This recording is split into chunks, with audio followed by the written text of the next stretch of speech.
Welcome back to the channel. Today we're going to talk about surprise more email marketing. This today is going to be a really great crash course in email marketing, really comprehensive, everything you need to know about how to start, how to plan, how to run all your emails and what should be inside them to get the maximum number of clicks, opens and sales so your emails are making at least 30% of revenue. This is perfect for creative founders who are selling courses, coaching, digital products, or other service based offerings. First, it's important to understand why your emails are not getting opened. This is a question I hear a lot from my clients and from people in my network who say, okay, you talk a lot about email marketing, but it just doesn't work. I believe that it doesn't work if you don't do it right, as anything else. When emails are not getting open, then of course you're not going to make any sales from it. So your very first job with your emails is to have them land in somebody's inbox and to have them open. This up here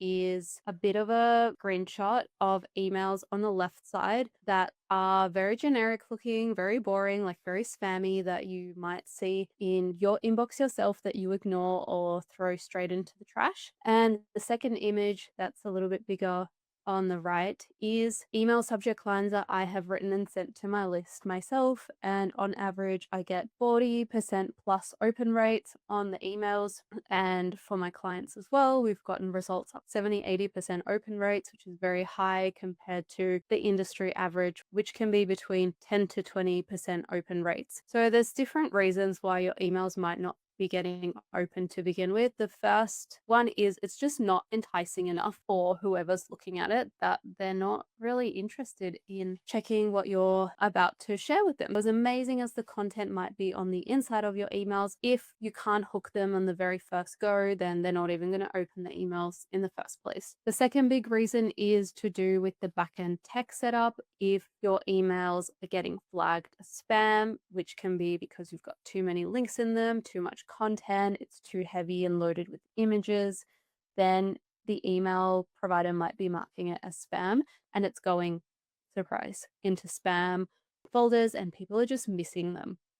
This can also happen if you've got a list that's not very active. So that's why it's also a good idea to go through your list and see who is engaging and who's not. And if they're not, then it might be worth cleaning them out because all that affects your email deliverability criteria. So today I want to go over like why email, because we hear about emails all the time. So I want to show to you why email is the best and the strongest and the most effective marketing channel out there. It is not outdated, as we've heard people say recently, why it's still going strong. Then want to dive deep and diagnose the real problem of what's going on in emails. Like anything in life, if you don't know what the problem is, you can't fix. So that's the first step. And then I will take you through the email revenue engine framework I use for myself and for my clients to get them really amazing results on their emails, and like really nice story driven emails that sound like the person they're coming from, that don't sound spammy, that just really align with your voice. I've got a special system I use to do that, so keep watching to find out. And towards the end, I want to share with you an email that I've written for my list that I send as part of an email sequence for my welcome emails, and talk you through the key points so you can actually see how it goes, how a email looks that gets high opens and what kind of content to include and how to structure it. If you haven't met me before from my previous videos, I'm Evelina. I have a background as a fashion designer. I was super burnt out after a really crazy university degree, as I've heard a lot of fashion and creative professionals share very similar stories. I always knew I wanted to have my own business and help others as well. I help creative business owners be really distinct in their voice and their marketing so they never have to compete on price or blend in to sell your products and offers to your creative community. And I do that typically with email marketing. So why is email marketing the best channel? So if you don't believe me, here are some stats. So nearly 4.5 billion people use email worldwide. That's this year. And this number is projected to go up to 4.8 billion by 2027. So if you're not emailing your list yet, it's not too late. You have plenty of time to start. Now is better than never. Another reason is that email engagement is very high. 88% of users check their email multiple times a day, with up nearly 40% checking it 3 to 5 times daily, and even a fraction of people check it numerous times an hour. So, this is a great platform that gets lots of exposure. People are checking their emails. It's also really a lot of if an email is not optimized for mobile, there is a 50% chance it will get deleted. Most people are so busy now, they're running around, they're checking their emails when they're grabbing their coffee, they're having a quick lunch break, they're picking their kids up from school. So that's a really integral part of email marketing, making sure that it's mobile friendly. Automated emails also generate 320% more revenue than non automated emails. So, this is a really great reason to implement some key flows that are going to send to your list on autopilot, that you write and schedule once and it goes out. And, you know, the numbers show that this is really what works, and it's less work for you as well because you do it once, you set it up, you set and forget. On average, for every $1 spent on email marketing, the return is $36. So that is a huge 3,600% return on investment. That is a lot higher than what a lot of ad spend ROI comes back with on the average. So, this is another amazing reason to invest in your email marketing. And 59% of consumers say marketing emails definitely influence their purchasing decisions. So that tells us that trust is built in the inbox. Someone may have discovered your company, your brand, your business through your socials. That's amazing. That's a really great top of funnel strategy.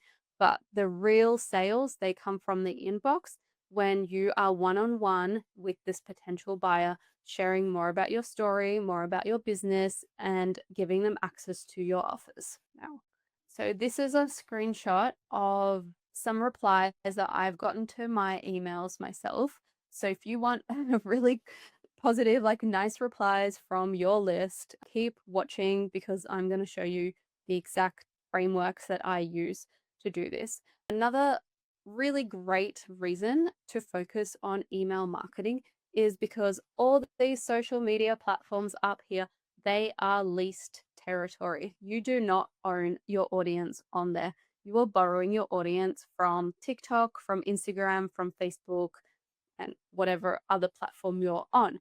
If for some reason there is a crash or something happens to your account and it goes down and you lose your audience that you've spent years building on social media, you have to start from literally zero. Where else? If you have an email list, you own those email addresses. They're not going anywhere. You can swap to a different email system. If one company, for example, goes out of business, you take your email addresses and you keep emailing your list somewhere else. You know exactly who those people are. When you're sending emails, you can see exactly who's opened it, who's clicked it, how many times, and when. So you can be really targeted in your marketing and know that your message is either sticking or it's not sticking and you need to refine. You can segment your audience. These are all things that you can't really do on the other social media platforms. Essentially, if something happens to your socials, your emails are the point of contact that you have directly with your customers, your clients, your subscribers, your audience, whoever that may be for you. So now that you understand why emails are important and a really good idea to do if you're not already emailing your list or building your list, this is really great for business owners who already are emailing their list, or maybe you've been ghosting your list a little bit because you're not seeing a good return on the work you're putting in. There's a few reasons why your emails could be failing. So let's talk about it. It's a mix of the content, the strategy, and the technical backend side. So the first one is that your emails just sound generic and boring and probably chat GPT generated, and people can smell that a mile away. Now, we live in a world now, but for a few years, chat GPT has been the big thing. And a lot of business owners, especially those that are running their teams like very lean or it's just you rely on ChatGPT a lot, which is great. It can do some amazing things, but it ends up sounding all the same. And the reason for that is because ChatGPT or any other AI tool that you use, it basically pulls everything that already exists on the internet and regurgitates the average of everything that is out there. So you're not going to get something really quirky and creative if that's your voice. You're not going to get something whimsical that sounds like you with your stories because a robot just can't know these things. And people can sense that there's an energy in the content and the emails that you send. And when it's coming from this like generic, I just want to pump something out and get it out just so it's done place, people can feel that. I genuinely believe that. And they're just not resonating with what's going on. So here the goal is to go from boring AI generated stiff emails that sound like everything else to emails that sound literally how you speak in real life. So when someone is reading your email and then they see you jump on a live on Instagram or they hear you on a podcast or somewhere else or you're having a meeting with a client or with your students, it's the same. It's the continuations. So it has to have nuances of who you are in your emails to build that connection, to be recognizable, to be the only person in that field that can do what you do the way you do. So that's the first reason that a lot of emails fail, and that's related to your personal brand, your tone of voice. The second is that you have no sequences or automations in place. So if your backend is really messy, and I get it, it's hard running a business. You can't be like the king at everything or the queen, and you don't have key automations or sequences in place that get triggered based on certain actions that your clients, customers, subscribers do, then your list is disjointed. There's no clear sending schedule, and you can't take your subscribers from a certain mental state of, oh, I don't know what this is, I have low trust, to building that trust through automated emails and then selling your program, your service, whatever that may be, in a really gentle, natural way that doesn't feel very spammy and promotional. The other On the flip side, the other thing that could be happening is you just have too many automations and things going at the same time. So things are clashing with each other. And for example, one subscriber might be getting like one, two, three emails a day, and they're just feeling overwhelmed and love bombed and they're not into it. So they actually start feeling repelled by your brand and your offers rather than being engaged and attracted into them like a nice, slow, natural progression in dating. So that is the second big reason that I see. And the way to tackle that and handle it is to first sort out your automations. Like, I'm a visual person, and a lot of my clients that I work with are too, because they're very creative. And that is like really just, and I'll go more into detail later in this video about it, but getting really granular about it and sketching things out. What sequences do you have like visually? And you'll start seeing where there's gaps and you'll start seeing where there's too much as well. And then you can cut back and come up with a good strategy, which goes into the next point, number 3. So if you don't have a strategy of what you're sending, why you're sending it, what you want the outcome to be, and what the purpose of all those emails are, then it's just going to be like a throwing spaghetti at the wall and hoping that it sticks. Your emails really need a foundation. And the way I look at it is firstly mapping out your key flows, which is typically your welcome sequence, you've got onboarding sequences, depending on your business, like nurturing sequences, about your offers as well, and then building from that. So if you don't have a strategy, even for example, say you are working on launching a new program, if you're a styling coach, you're offering a new package to your audience, maybe it's like a related to a color analysis, you haven't done that before, and it's launching in December, and then you get to the end of November, everything's ready, but you launch it, you send one email, and then you're wondering why nobody's buying. That's because there was no strategy in place to warm up your list, to tell them about it, to offer some pre-sale options to get those really excited customer or client subscribers in first, and then sharing more as the launch actually launches and progresses. So that's called a strategy. It's basically a plan of what you're going to do, why, and when. Then the next reason, and this is very common, so don't worry about this. There's definitely solutions to handle it, is a ghosted list. So you have a list, you've got a bunch of emails that are sitting in a software somewhere, but you're not doing anything with them. So it's just ghost town, it's silent. This is very common. And a lot of the time, then, if you do send the occasional email here or there, you don't get very high clicks or responses because it's most likely ended up in spam, or people are just not used to hearing from you. So they ignore it because they've forgotten who you are. The way to handle this is through a re engagements campaign. And it's about using your most engaged list and sending them emails to build up your email credibility, and then expanding that list, expanding it to more and more subscribers to warm that list back up, and also have your email provider, the backend system, basically say, oh, yeah, this email address is good, it's safe, we're going to pop it back into the main inbox. And so that's a ghosted list is a big reason why emails are not working. Because if you're sending an email once every 6 months and then wondering why you're not making sales, it's pretty common sense. So the other reason is they are being flagged as spam, and that is typically a bunch of reasons. One is that you might have too many links in there. I know a lot of business owners, you have so much going on and you're so excited to share it with your audience, and it's amazing. And you pop in 5 pictures, 10 links, like more examples, all these things. You're linking to your blog, you're linking to this new course you have, you're linking to this networking you went to last week. And what that tells the email software is this is spam. There's too much going on. This email is too heavy and it's putting it into the wrong inbox. So people are not seeing it because not so many people are conditioned to check their spam very often. And it's just unfortunate because if you've put all this effort in and then nobody's checking it, you just suck.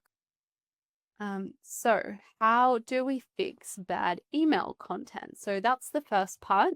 I use a method that I've developed. It's called the voice print process. And it's about creating a system that genuinely sounds like you. It's not AI generated. It's based on stories from your life, from your business experience, from things that have happened to you. It's the way you would speak naturally, but through the written word. What I encourage you to do is create something I call a story cupboard. So this can be a quick, I have a spreadsheet, like a template file. This can be a Google Doc, a notes file, whatever works best for you, of stories that you feel have impacted you. It can be something from your childhood that influenced who you are today.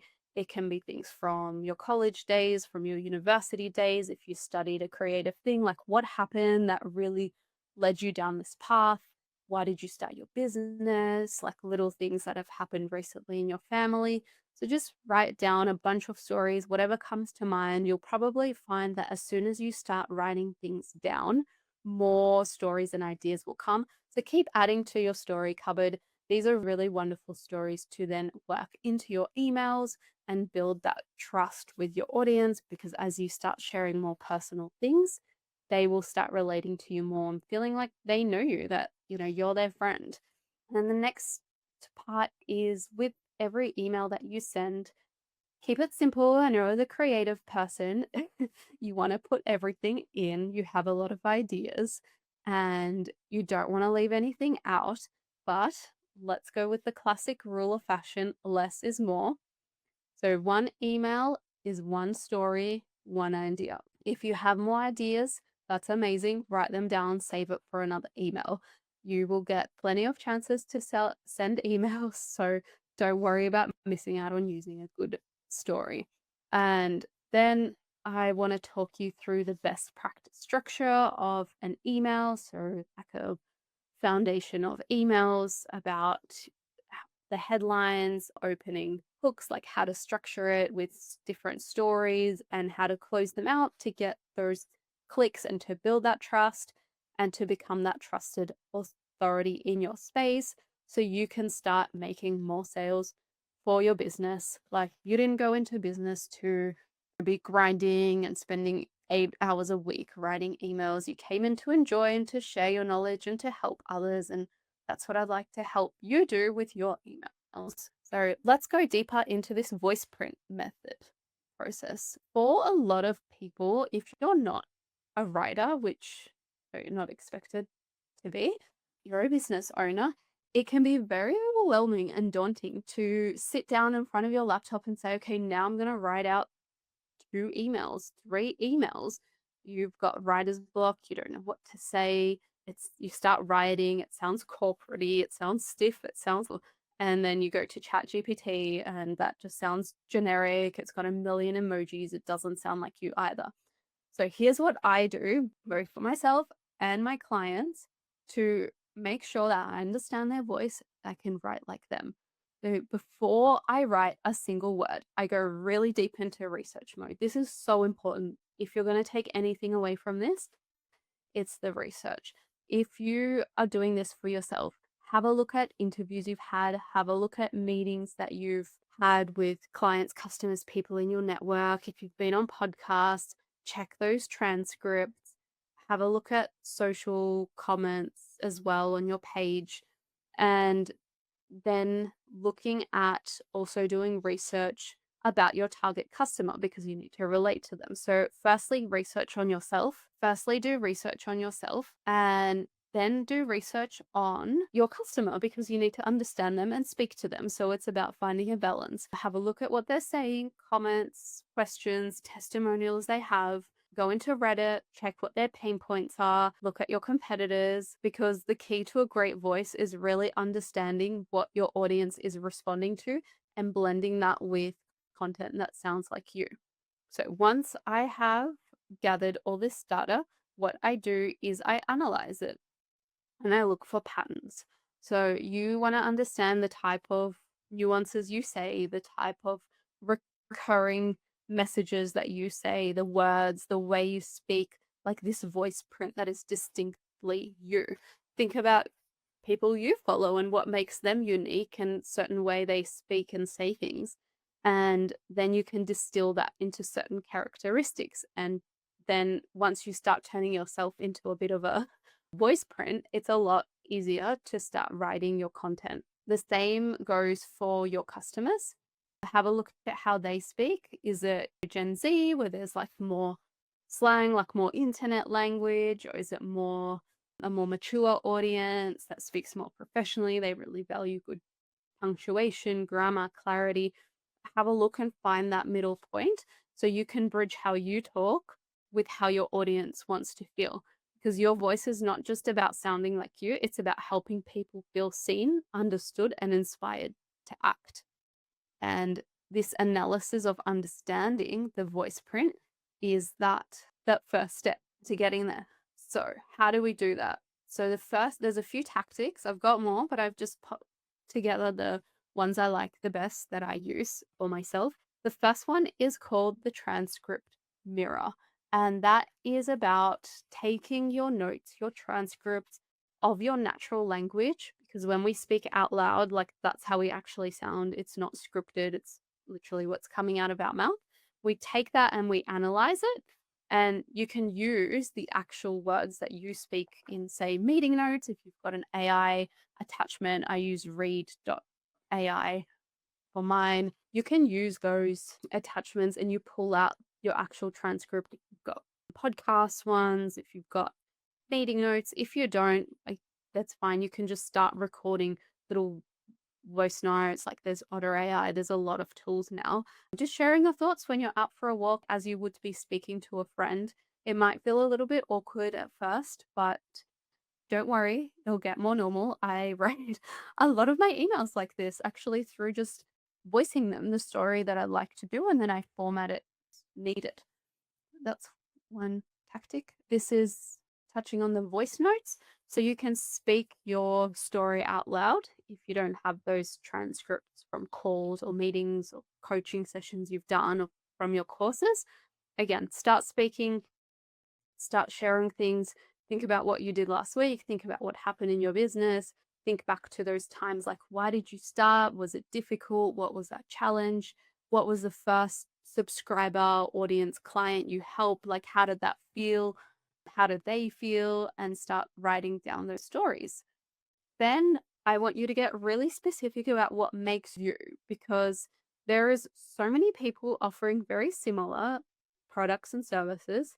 Have to put it out there and say it on the internet, and it's your job to make yourself really super unique and different, because you want to be the only option out there that your customer, client, subscriber, student comes to you. So now that you've got all this information about yourself in the research phase, and you can even put that through ChatGPT to help you analyze it and pick out patterns, because it's so fantastic at picking out patterns that we as humans can't do, or even getting that objective curation of content other than from ourselves, because you know yourself. And then it can pull out the things, for example, 3 to 5 things. And I say the only I list. So write down only I can, and then finish that sentence of what it is. So, for example, on my only I can list is only I can make your emails feel like catching up with a best friend while quietly selling and selling out your launch.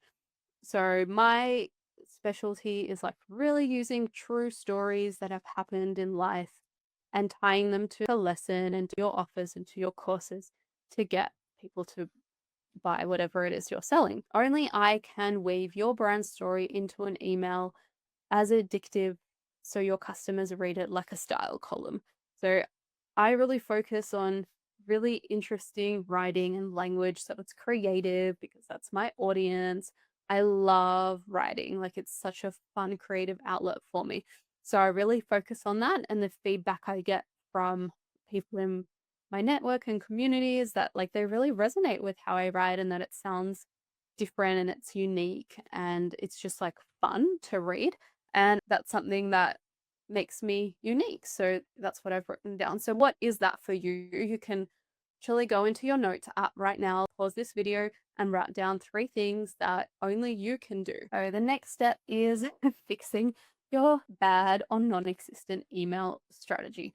I call this the capsule closet system. So first step, I know a lot of people get very overwhelmed when they hear the word strategy. Don't freak out. Think of it as a plan with a specific goal and how you're going to get there. Work out what is your goal.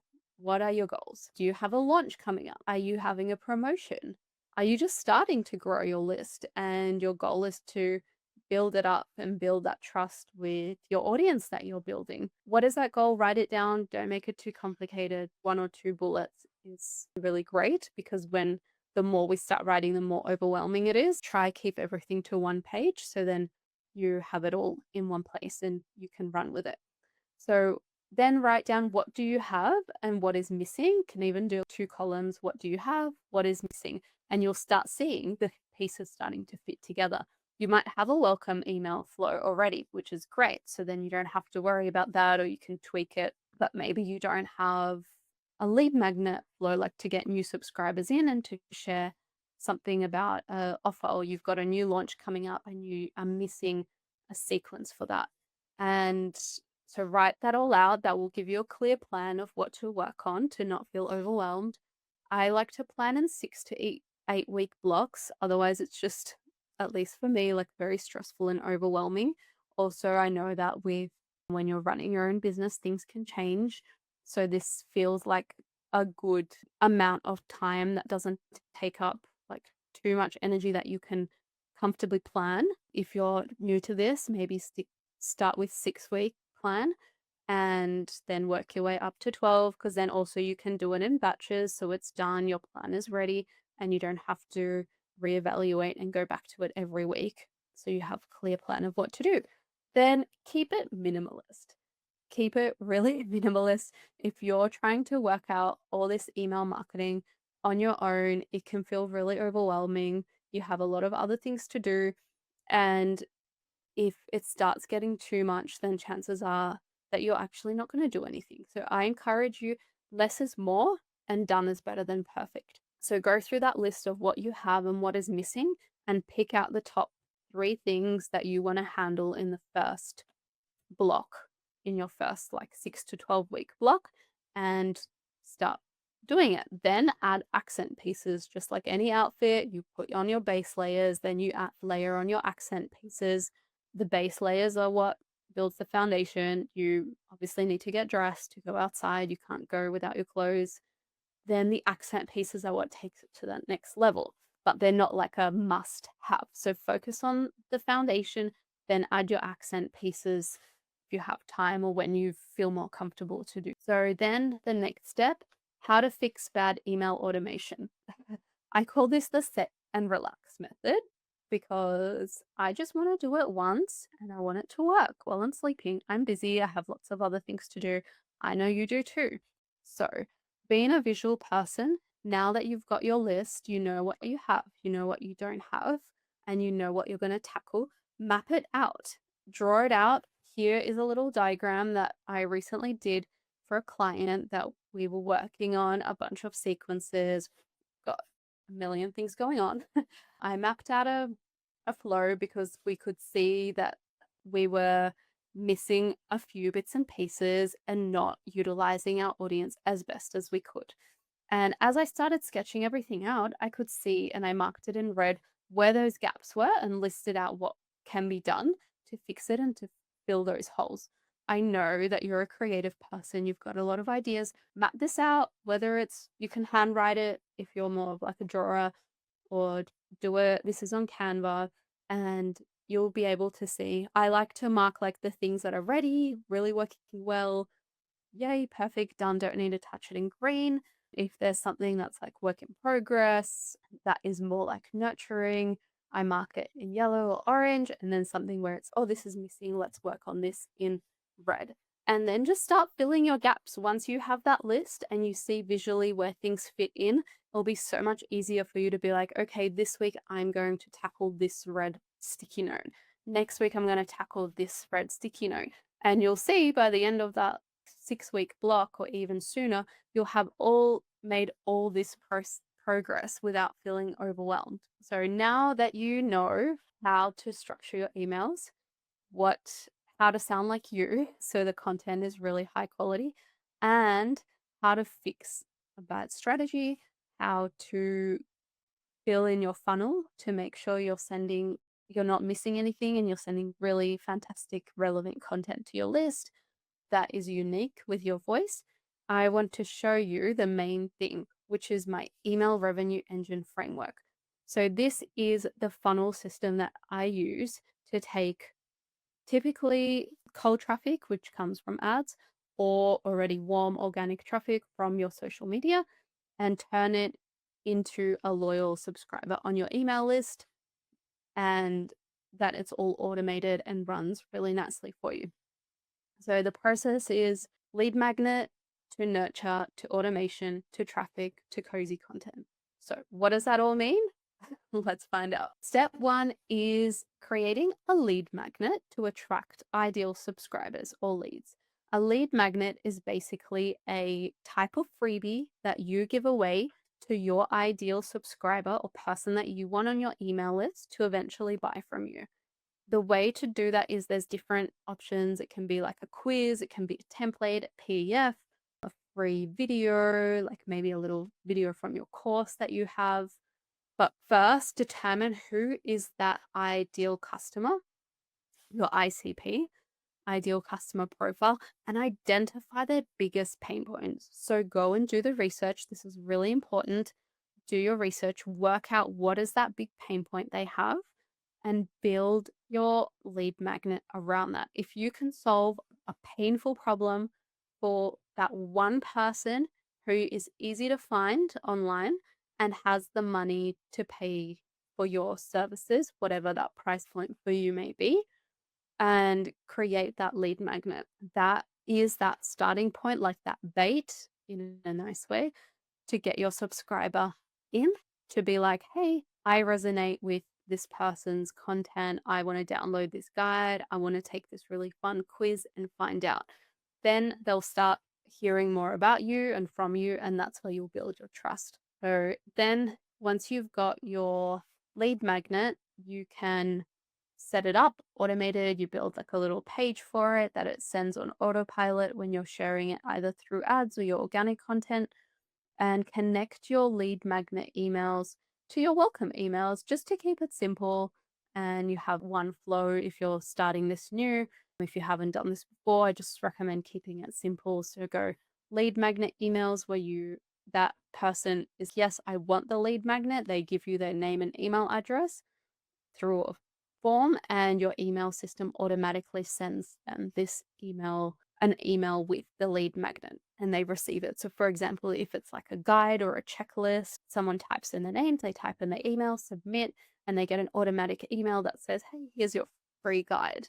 And when they have that free guide, then that opens the door for you to say, hey, I'm so and this is what I do, this is what I love to share, thanks for downloading this. You'll be hearing more from me. This is the type of content you'll be hearing, and that can go and flow into your welcome emails, which is about sharing more about you, building that trust, showing authority, handling some common objections, and introducing your subscriber to your offers and your services and your courses. Then the other place, now you've got this person in your email system, they've gone through the lead magnet, they've gone through the automatic welcome emails, they know you now, they have a certain amount of trust for you, they like you. Now you can send them like more ongoing nurturing emails, which can be a mix of like personal things, value related things. Here I say don't overdo it, depending on your capacity and your audience size and their preferences. You can send one email a week and work your way up from there. I do not encourage my clients to send daily emails. One, it's exhausting and so much work for you. And two, it feels very spammy. There are moments to potentially send that when you've got a launch coming up, but 80 to 90% of the time, I wouldn't send emails every day.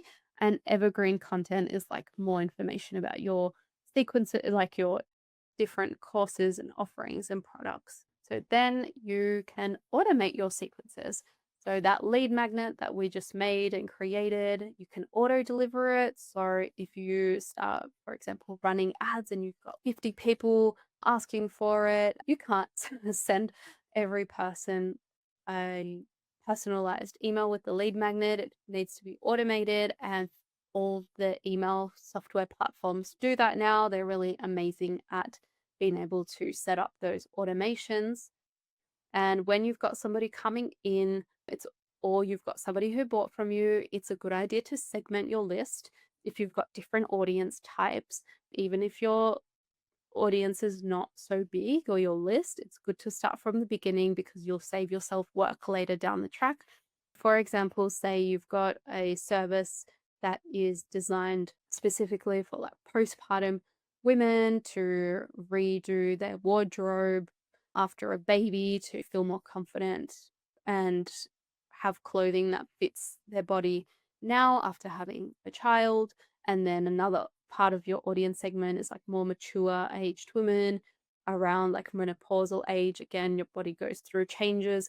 They are going to want a different service from you. So that postpartum mother doesn't want or need or is interested in the content or the emails that you would send to the more mature woman that is looking for something else, and vice versa. So that's why segmenting your list and tagging your audience with different interests or location based even is really good. And the last part is cleaning your list regularly, again, because this affects your deliverability, and it keeps your unsubscribe rates lower, it keeps your opens higher as well. And you don't really want somebody on your list who doesn't want to be there. Clean them out. If they want to join again, of course, they're most welcome to. They're going to know where to find you. Then you can drive traffic to your lead magnet. The way to drive traffic, because you want to get as many people onto your list as possible, is a few different ways. I've noted down three of the most common ways. One is organic, which is content that you post yourself on your socials that takes up your time and energy to create that post and post it, whether it's LinkedIn, TikTok, videos, Reels, YouTube, and directing people to your lead magnet.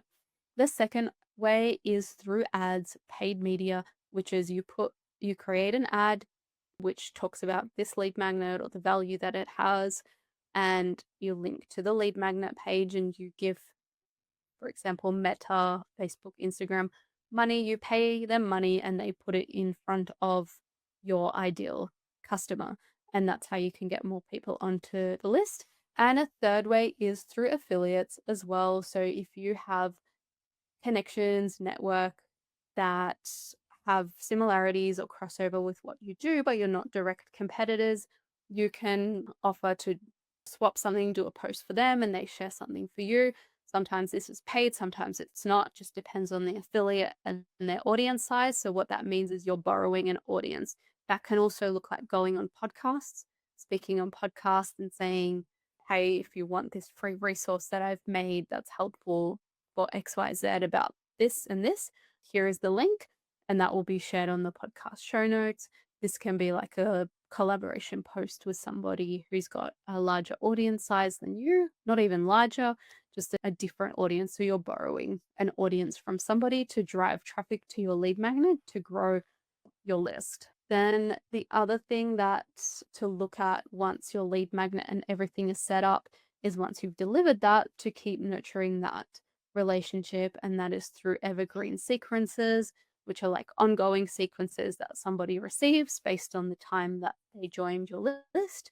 So for example, if somebody joined your list, they receive the lead magnet, they signed up on the 15th of the month, they receive your lead magnet, they receive your welcome sequence, sharing your story. Then they might go into a sequence about something evergreen, about a course that you have on demand.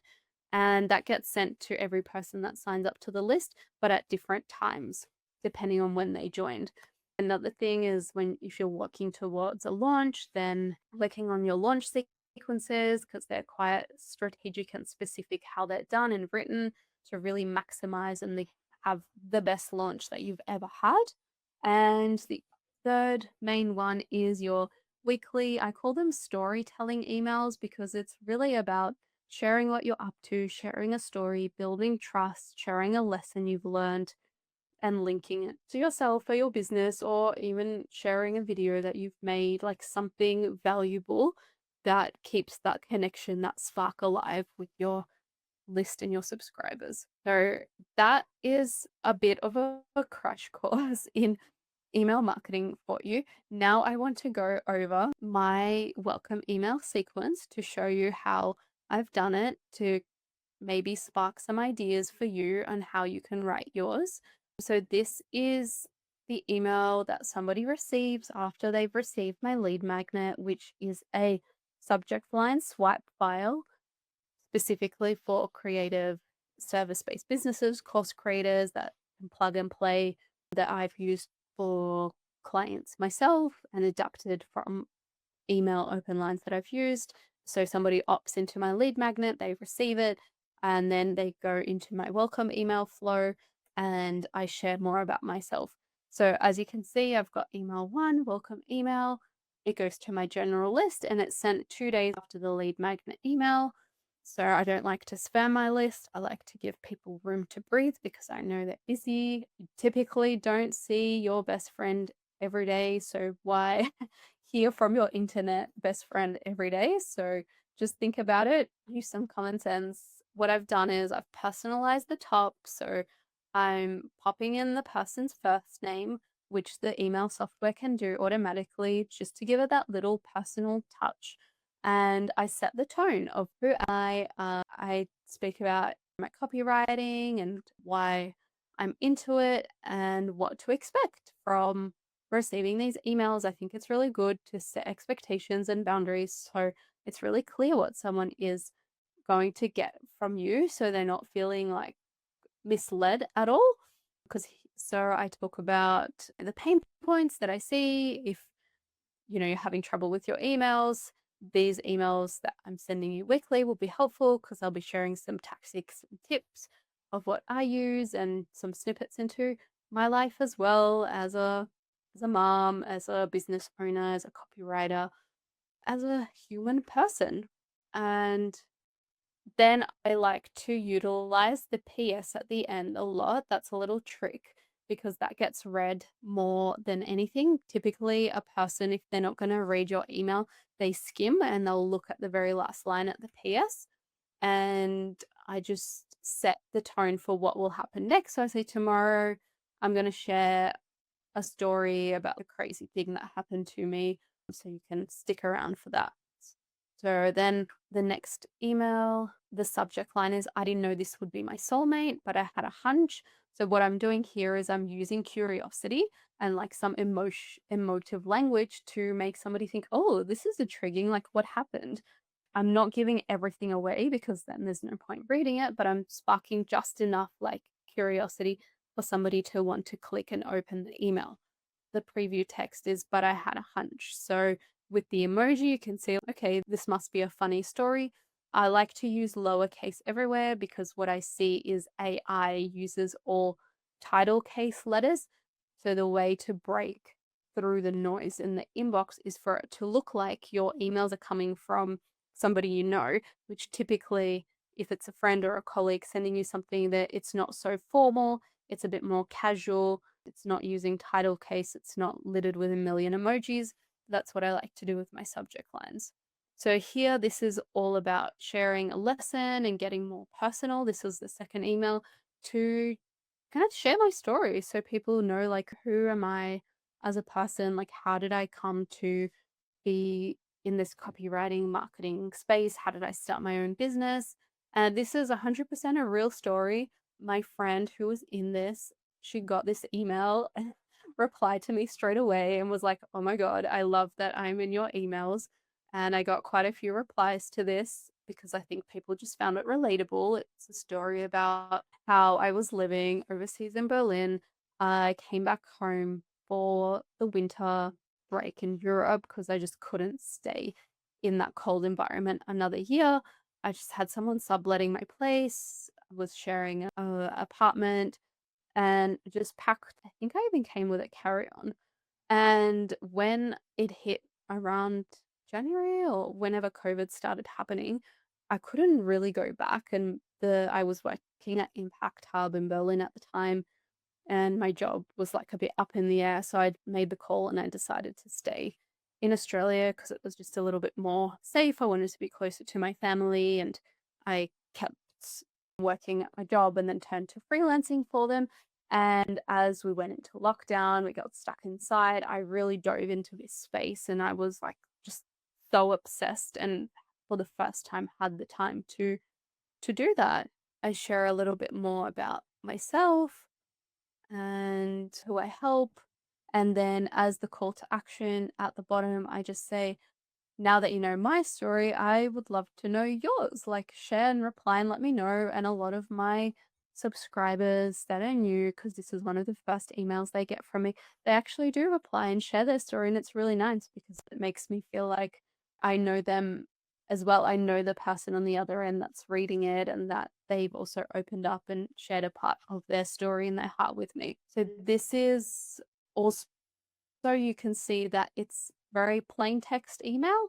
I don't have any pictures. I do throw in the occasional picture or meme if it feels relevant, or like screenshot of a video that I've just sent or a podcast that I was on. But 80 to 90% of the time it's plain text. Another thing to note is that it's the formatting.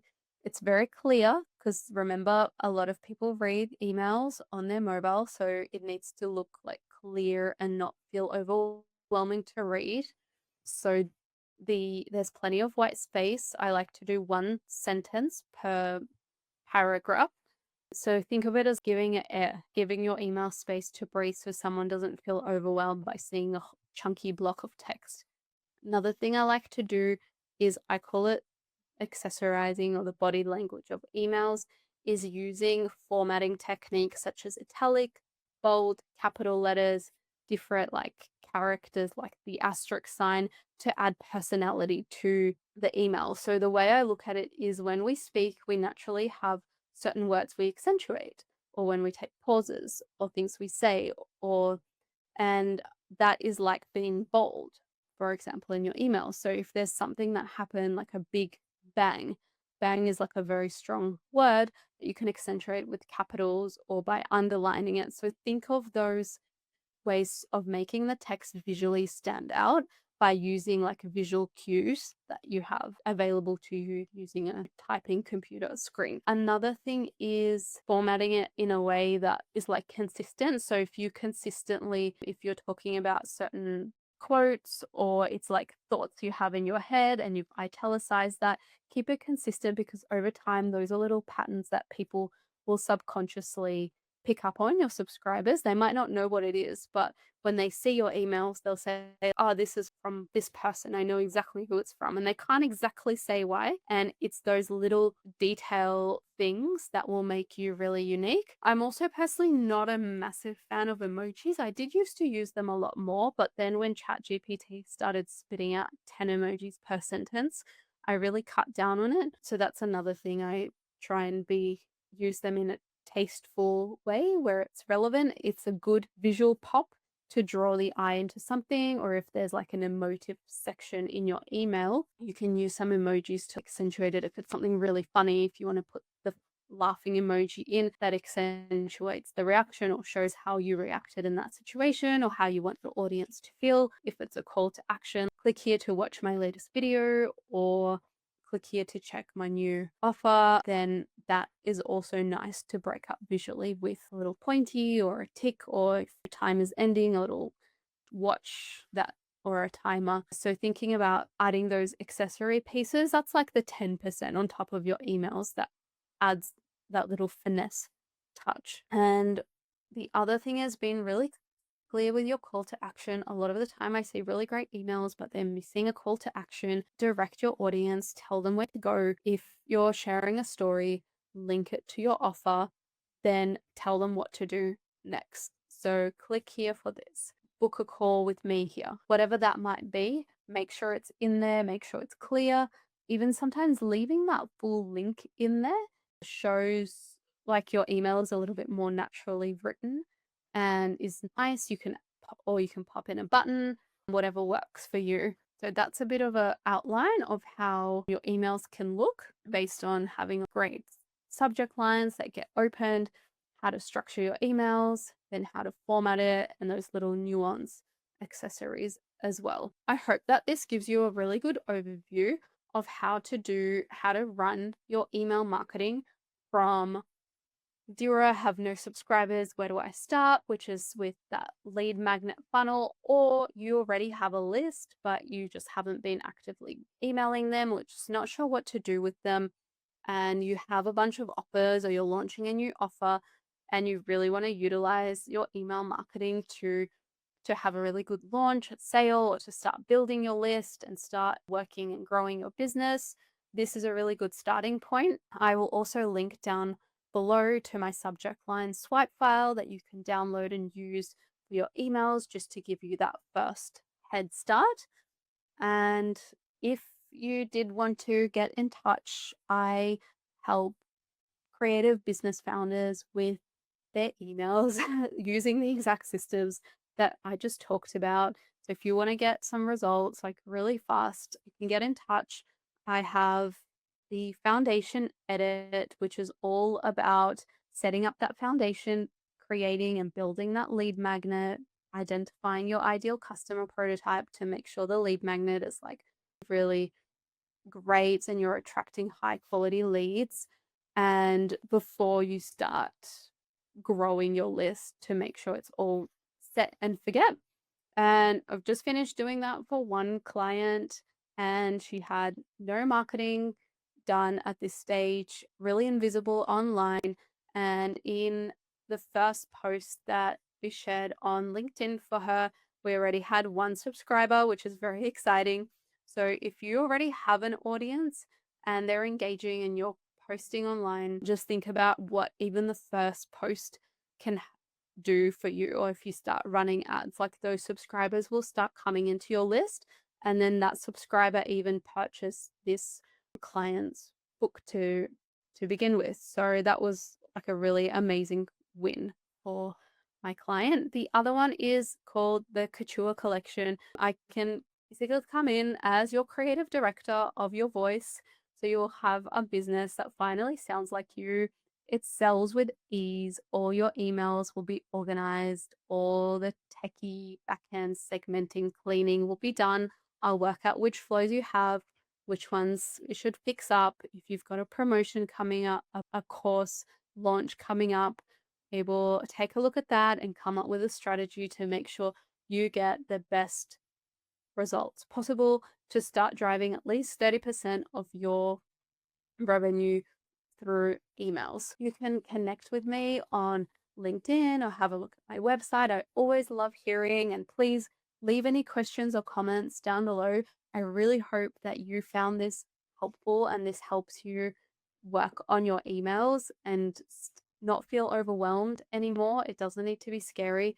You just need to build a really good foundation and build on that to start attracting your ideal audience into your content closet, to start building that trust and selling your offers through your emails. Now that you have a good outline of email marketing and where to start, I hope that this video has given you the clarity you need and the confidence to feel like you can go out there and start dominating and growing your business using emails. I encourage you to get visual, start writing things out, get your lead magnet set up. And as soon as you start seeing those connections growing and subscribers growing, you'll feel really empowered and see the difference that email marketing can have on your business. If you have any questions or comments, please leave them below. I will reply to every single one of them. I really want to help you get the best out of your email marketing, and stick around for the next video.